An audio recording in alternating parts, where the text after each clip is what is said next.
Hi guys, it's Attribution. How's everyone doing? Good, I hope. Oh gosh, I wanted to do, because I've never done it before, a video about the 5 most challenging fragrances in my collection. I'm always on the lookout for something that may be a bit more challenging. I think once you smell so many fragrances, you're kind of always looking for that next thing that's going to surprise you. I guess it's kind of like being an adrenaline junkie, but in fragrance terms. But I wanted to do it as a fragrance reviewer's tag, because I have never done that before. I've been involved in them before, but I've never done my own one. And I did say this year was going to be the year of new things. Live stream coming up on YouTube, 17th of March, 6:30 PM UK time. Just letting you know. So, without further ado, I'll tell you who I want to tag at the end. I've got a couple of UK reviewers I want to tag, and I also want to tag a couple of American reviewers as well, and maybe an Australian one as well. Anyway, these are my 5 most challenging fragrances that I own. By the way, I have reviewed all of these fragrances in depth if you care to watch a full review of any of them. So the first one is called Via Armis. It means by force and arms. It's by Beaufort, London. I would say this is probably up there as being the most, apart from one other, second to most challenging fragrance in my collection. It's inspired by the East India Company and everything that they trade, so this has a swirling mass of craziness going on in it. First of all, it's very strong. I mean, it's really strong. It's one that I struggle to think, what's the occasion to wear this? And I usually only wear it when it's very cold at night time. So the notes are tobacco, whiskey, it's got real Cambodian oud in it, which you don't usually find real oud in many things anymore.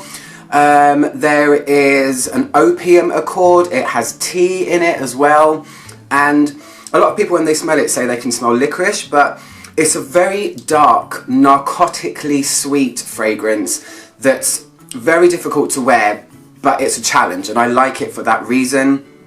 Beaufort in general, they love a kind of birch tar, smoky kind of feeling, and this has got all of that going on. It opens with tea, and then once the opium accord starts to take hold, it kind of goes narcotically sweet, like I said. It's a little bit, I don't know, just a little bit naughty smelling, and it's just really fun and really awesome, and it kind of gets a reaction out of people all the time, and that's not why I like it, but people usually say, whoa, what the hell are you wearing? And that's why it's on my challenging list. The next one is this little thing. Don't let its small commonplace appearance fool you. This is Promise by Frag-mental. I have to say thank you once again to George Yang, who gave me this at Christmas. I'm still overwhelmed by your generosity. Thank you so much, because this little thing is not cheap, I can tell you that. This one is challenging again because of its strength, and don't get me wrong, I love me a strong fragrance, but sometimes they're just so strong that it's like, wow, but man do I love this. Oh, what's this strange little band there? Oh, oops. So this is basically a super intensely woody herbal fragrance. The main note in it is cypriol, which is also known as nagamotha. There's an apple note in there. It's very subtle to me, but some days I can really smell it, some days I can't. There's labdanum in here, there's rose in it, and it's so woody that it sometimes feels like it's verging on almost like a gasoline feeling, and I love it so much. It's very Middle Eastern feeling. I think it was made to be aimed at the Middle Eastern market, but it's such a pleasure to wear, and it's another one that's so good in winter. It's a real confidence booster for me. Yet, I would never wear this in summer. I just think it's way too much, and I only wear it if I'm going to outside spaces. I wouldn't wear this to the cinema or to a restaurant or anything like that. So Promise by Frag-mental. I love it. And thank you, George, I love it.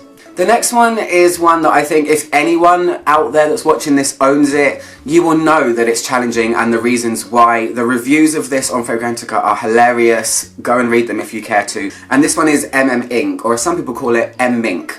I think it's called Ink.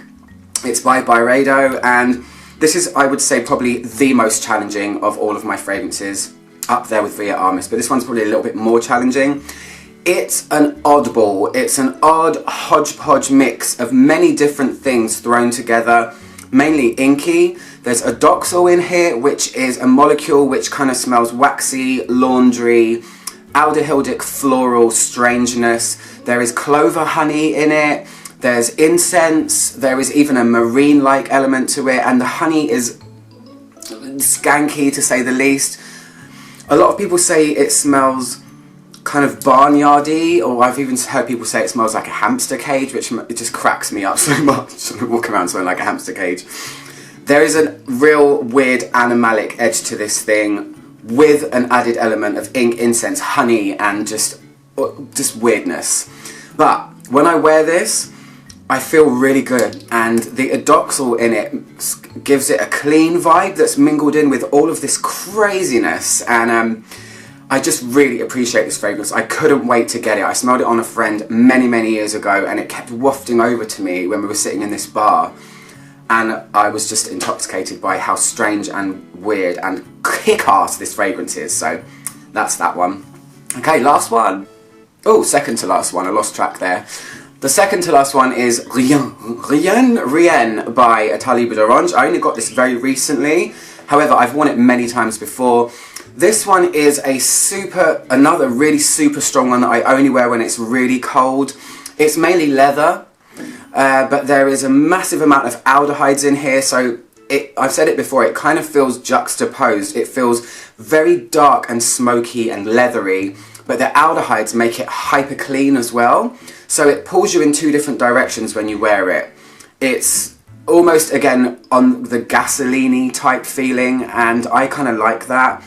And I will be reviewing Rien Intense Incense soon. Not a new fragrance by Attribution Orange, but it's like a ramped up version of this. I don't even know how you can make it more intense, but this is a super intense one. Sparkly clean, dark, almost feels like gasoline, leather jacket, bikers. It's kind of gothic and really cool, and I love that it's called Rien, because Rien means nothing, and the fragrance certainly is not nothing. It's everything. And the last one on the list is Mirage Memoir Woman. This one's medium challenging, but there's none others that I consider to be close to challenging as this one, apart from these other guys down here. This one's challenging because, for me personally, I'm not a fan of classic chypres, and this one, at the core of it, it is. The notes here: incense, cloves, labdanum, leather, rose, loads of spices, white florals, cardamom, and when I wear this, the opening's awesome. The opening is a kind of dry, scratchy green incense smell, but when it dries, it reveals this huge, even drier, mossy thing that I do find challenging to wear, and it's almost dirty in a fusty kind of way. But the incense part of it is what keeps me going, because I'm a sucker for an incense fragrance. However, this one is really cool. I wore this to a concert, and my friend said I can smell it everywhere. I kind of like that, but some people don't. So yeah, it's a bit of a monster as well. But yeah, green, scratchy, dry, not necessarily feminine, even though it's called Memoir Woman. I reckon anyone can pull this off if you like your dark kind of gothic stuff, which I do. Anyway, so those are my 5 most challenging fragrances in my collection. I would love to invite a couple of reviewers to do this tag, so I'm tagging you. Are you ready? The UK guys first, Smurfygurly and Mr. Smelly.